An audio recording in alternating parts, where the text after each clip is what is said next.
7th massacre by the Hamas militants.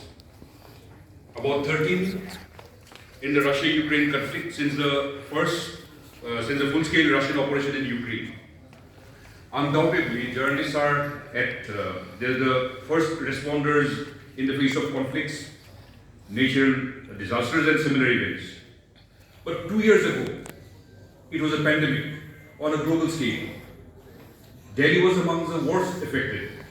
2 years ago, it was almost unreal, surreal world.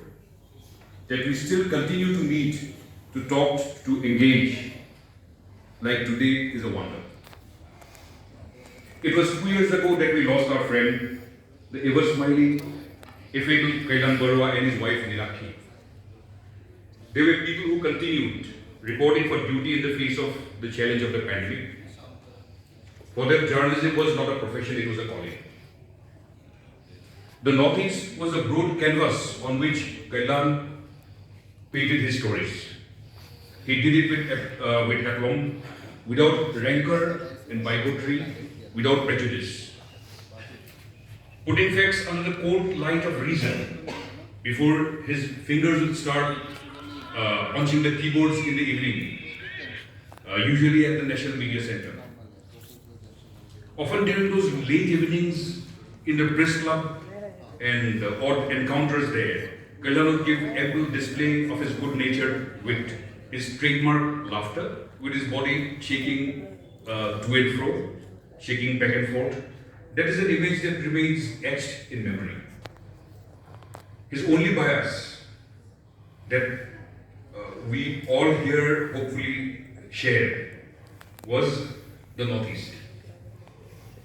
And pursuing that with single-minded objectivity, dogging on for decades.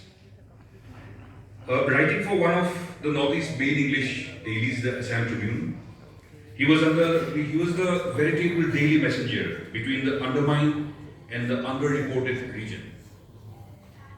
Most of us here have been touched by the essence of his work, his personality in one way or the other. For many journalists, lawmakers and others, for any news and developments on the Northeast, in Delhi, he was usually the first port of call. He would patiently explain the facts and the nuances and reeling off numbers as he went by. He'd also offer his own analysis. So on most stories, he had his own take. And for many, it was the last word. He never said no to the interested. He was the go-to man on parliamentary procedures. He knew it all by heart. Being a one-man bureau for his daily, he would traverse across beats, from the technicalities of defense journalism to the intricacies of the finance ministry, from the buzz of political reporting to the country's security challenges and to the happenings inside PMO. Kalyan was there, he's done it all. And in doing so over the years, Kalyan had built up a varied range of rich resources, so his information was usually impeccable. And in doing so, Kalyan, knowingly and unintentionally perhaps, he set standards for journalists reporting on the Northeast. And he kept on raising the bar every time he wrote a story. The only thing that can be valued in this life is their memories. The only thing that can be truly earned is goodwill. And in that, Kalyan was a man of considerable resources, of considerable wealth. That is how we continue to remember him. In losing him, there was a loss for Arunachal Pradesh, there was a loss for Assam, there was a loss for Manipur, Meghalaya, Mizoram, Tripura and Sikkim.